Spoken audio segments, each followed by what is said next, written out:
Kita tanya bagaimana. Mereka akan melawan pasien.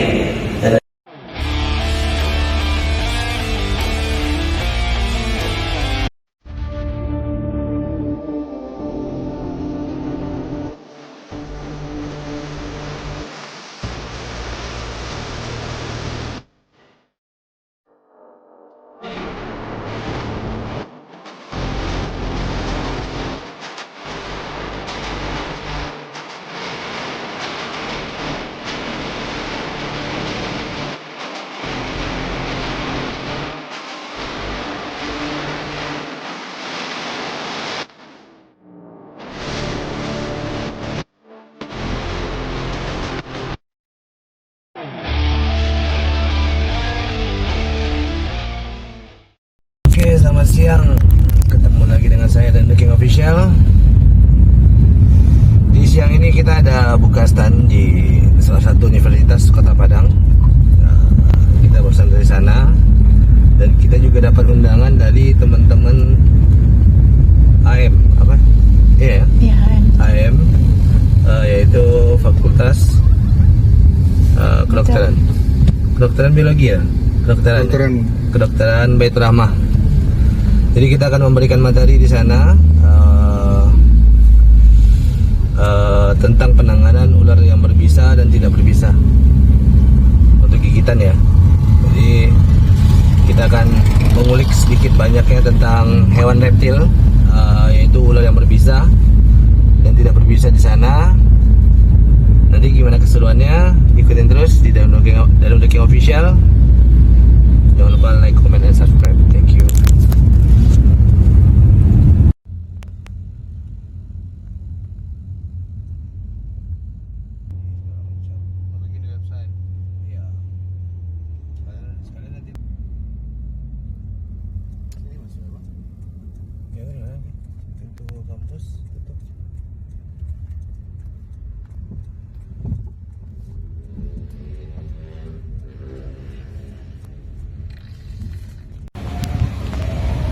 Jawabannya mau dari kemarin ya.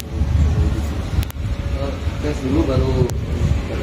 Iya, tes dulu PPT, abis itu kita Langsung ngeliatin itu. Anggota cawan ada lagi. anggota cowok cuma nggak ada uang yang bilang. Tahun ini lah kami mau rekrut banyak kan.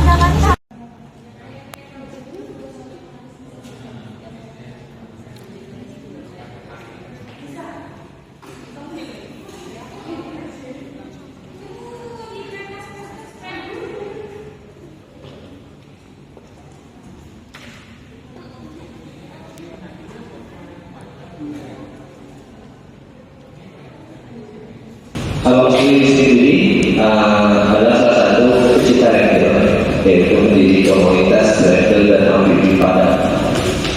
Nah, yang tadi tahun 2011 itu komunitas reptil amfibi Padang berdiri di tanggal 1 Desember 2011. Jadi 2011 sampai sekarang sudah 12 sampai 13 tahun. Alhamdulillah tetap berdiri, tetap bisa memberikan edukasi ke masyarakat dan ke adik-adik mahasiswa di sini. Dan ini udah kali kedua juga ya di sini sama teman-teman AM. Dan di depan ini ada hanya beberapa ular-ular yang berbisa. Jadi kita kan fokus ke penanganan pertama pada hewan berbisa. Jadi makanya sengaja membawa di sini ular-ular yang berbisa ini. Jadi ada beberapa sih jinak yang dalam artinya tidak berbisa. Snake of West Sumatera. Hutan dan perladangan.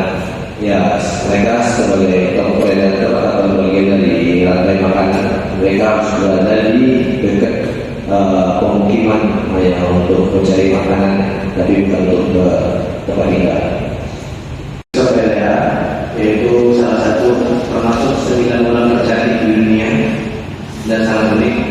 Ya, kalian bisa lihat di video-videonya ular yang bisa terbang. Ini ular terbang. Mereka itu bisa terbang, jadi lebih ke flight, jadi memanfaatkan tinggi surface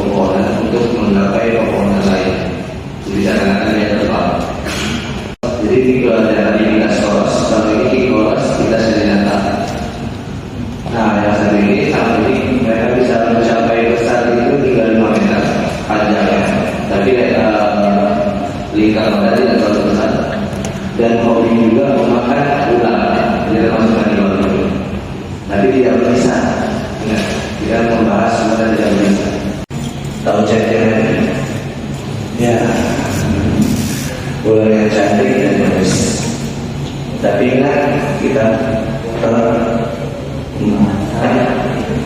harus sedikit besar.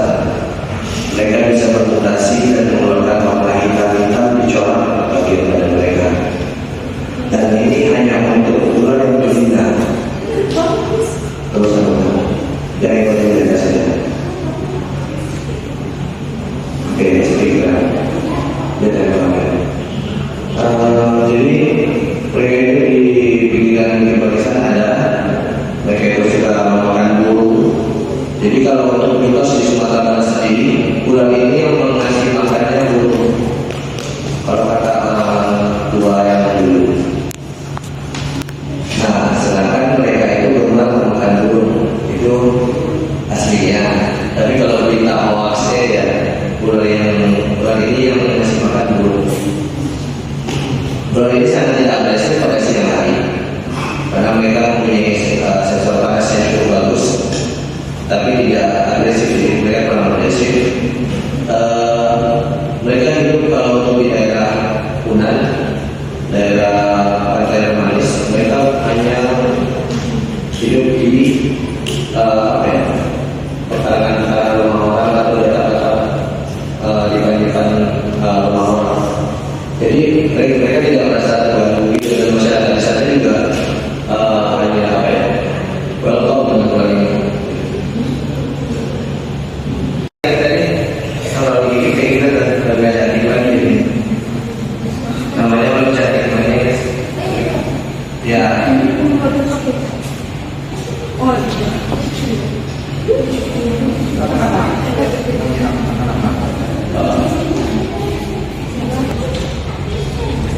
Nah ini kobra Media Sumatera ya. Mereka mempunyai habitat sawah, hutan-hutan. Kenapa saya bilang sawah dan hutan? Di perumahan juga banyak sih. Sebenarnya mereka itu lebih memanfaatkan lubang dari bisa menggali lubang sebenarnya menggali sarang. Tapi mereka itu berjajah. Jadi bekas sarang tikus mereka jajah untuk menjadi sarang mereka, gitu. Jadi kayak perkara rumah itu sering, apalagi yang ada banyak akses lubang bekas-bekas dari tikus. Nah, buat teman-teman di sini yang sering menemukan adanya lubang berada di bagian dari rumah ya, usahakan untuk instrumen atau karena tidak ada risiko ya.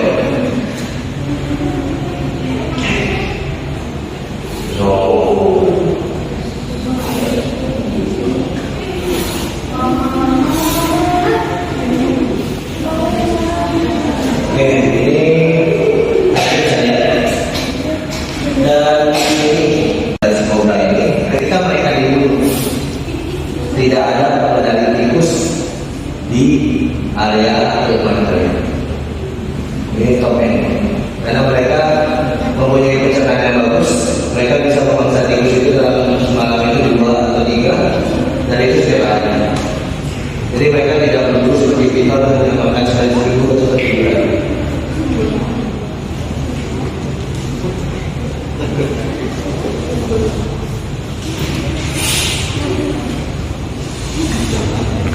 Iya.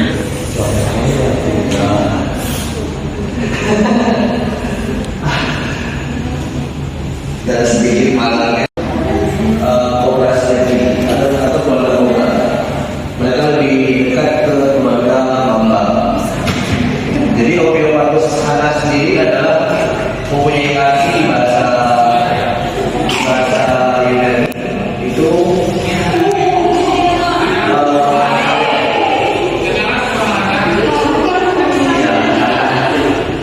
pembangsa berat bagian tempat dan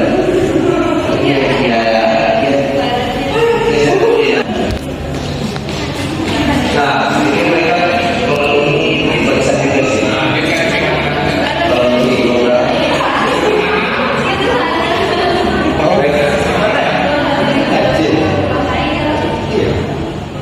dan mereka termasuk di ular kanibal. Jadi kalau mereka dilepaskan tidak ada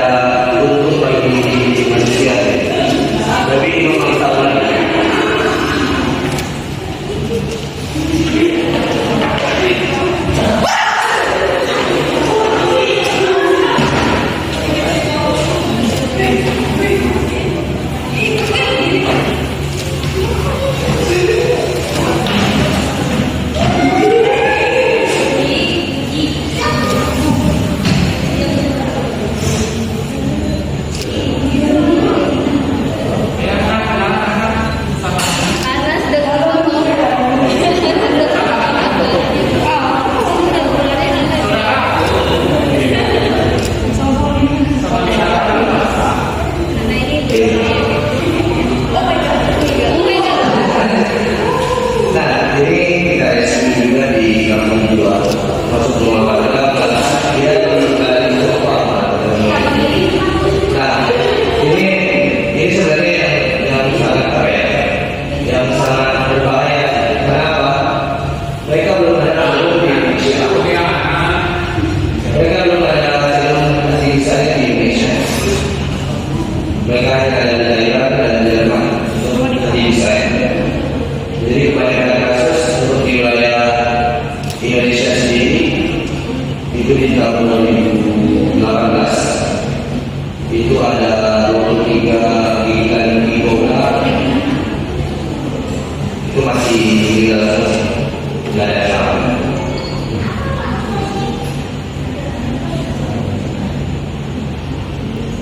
Dan ini adalah dia betina karena mereka mempunyai keturunan sangat besar. Beda dengan yang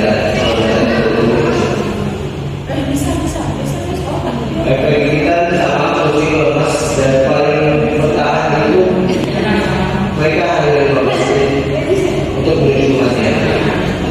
Jadi kalau dari sini ke rumah sakit masih bisa rumah sakit lebih lama, tapi kalau rumah sakit yang lain nggak bisa tidak.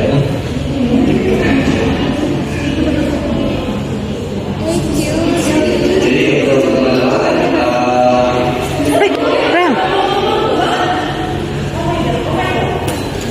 kalau yang dulu biasa dari oleh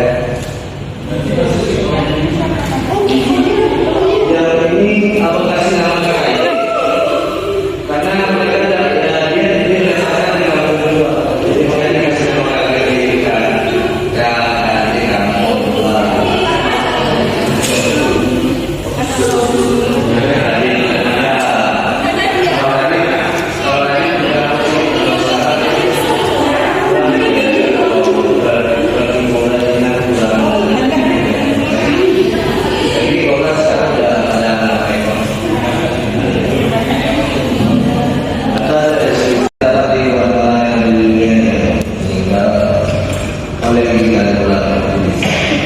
Termasuk itu Afrika dan Australia, karena di Australia itu benua Australia dan Afrika mereka itu mempunyai ukuran yang sangat berbisa itu lebih dari 75% atau 3/4 jenis dari daerah mereka itu ular berbisa kita.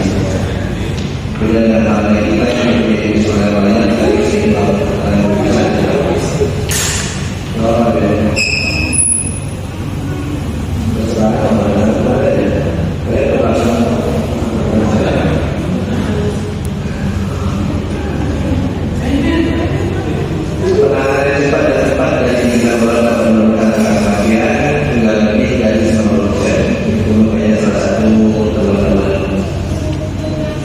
Mengadakan workshop ini agar teman-teman bisa tahu dan apa ya, agar bisa lagi tidak ada lagi ulang di sini.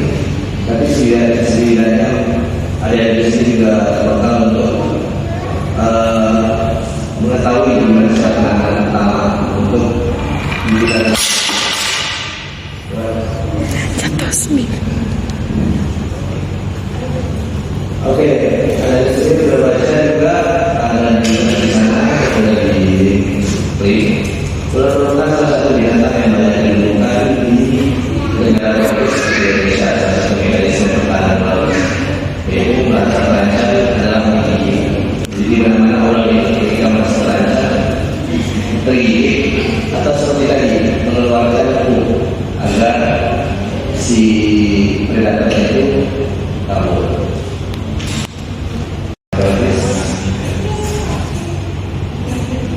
Nah, di sini mulai berbisa untuk kepala segitiga ya, kemudian lebar pakai segitiga. Di kobra dari atas juga segitiga, dan kemudian kobra juga segitiga. Dan dua tali besar di rahang atas. Jadi bagian depan rahang atas itu mempunyai tali yang besar, beda dengan rahang belakang atau rahang bawah. Pupil mata mereka hitam yang vertikal dan pipih dikelilingi bola mata berwarna kuning atau hijau. Jenis luka gigitan berupa dua lubang gigitan Jadi di mulai tidak akan datang karena tarif sudah terlalu panjang untuk mereka menempuh sulit Indonesia. Jadi mereka akan membekas hanya 2 titik. Jadi kalau ini adalah beberapa jenis yang saya bawa tadi, ada Indoda, ada Weber, ada bikin dari teknologi saya ini membutuhkan penanganan medis yang berat. Apa saja di dalam data yang kita baru bisa. Dan nama ada saluran otot kerusakan yang bagian tubuh lagi. Selanjutnya saluran penyebab melalui wilayah tertentu hingga menyebabkan gangguan sistematik yang berjalan berbagai bagian. Di dalam pendidikan terjadi dalam waktu 30 menit sampai bisa segera jadi pertolongan medis dan menghubungi lembaga kesehatan. Pokoknya adalah pemeriksaan dan meminimalisasi gerakan. Jadi ketika gigi yang bagian kiri tidak boleh ada aktivitas dan biasanya dibantu ikat untuk area kita bersama area ini memakai pisau, memakai silet atau tangan atau pentul atau disari atau misalkan bagian area ini dan keluarkan darah sebanyak-banyaknya. Jangan melakukan peningkatan di bagian area tertentu. Sekarang kalau di bagian jari, teman-teman cukup kita di bagian belakang. Jangan sampai ke jangan isi. Karena apa? Ketika mereka memberat penanganan yang bilang tadi atau mengeluarkan darah sebanyak-banyaknya atau bisa ada yang menyebabkan darah. Ketika teroris, ya pasti pengusutan itu akan sampai ke daerah yang kita ingatkan. Jadi harusnya kita secara sinyal ini terlalu jauh. Nah, penanganan itulah yang harusnya yang lebih banyak yang sampai dari dulu sampai sekarang itu diekspor terus sama teman-teman seperti teman-teman dari tim yang teman-teman saya itu ada Panji, ada Imam hingga memakai air panas. Jadi setelah dimulai direndam di air panas. Memang itu tapi membantu untuk menyelesaikan dari kandungan bisa lulus. Ya sedikit sakit tapi tidak apa-apa karena mengalami fase kematian. Salah satu dokter yang di Indonesia yang semua pergi kuliah jauh-jauh ke Jerman hanya untuk belajar mendidik serum anti saluran atau sama satu-satunya di Indonesia. Jadi dulunya kami di tahun 2009 kami ada kandidat beberapa pemerintah yang harus berangkat untuk belajar mendidik serum anti saluran ke Jerman. Salah satunya yaitu Dr. Bimarani. Beliau juga kemana-mana ketika ada gigitan ular yang sangat mematikan, beliau juga dengan sikap untuk mendatangi korban muslim secara cepat. Ya mungkin dengan jarak yang sangat jauh, ya teman-teman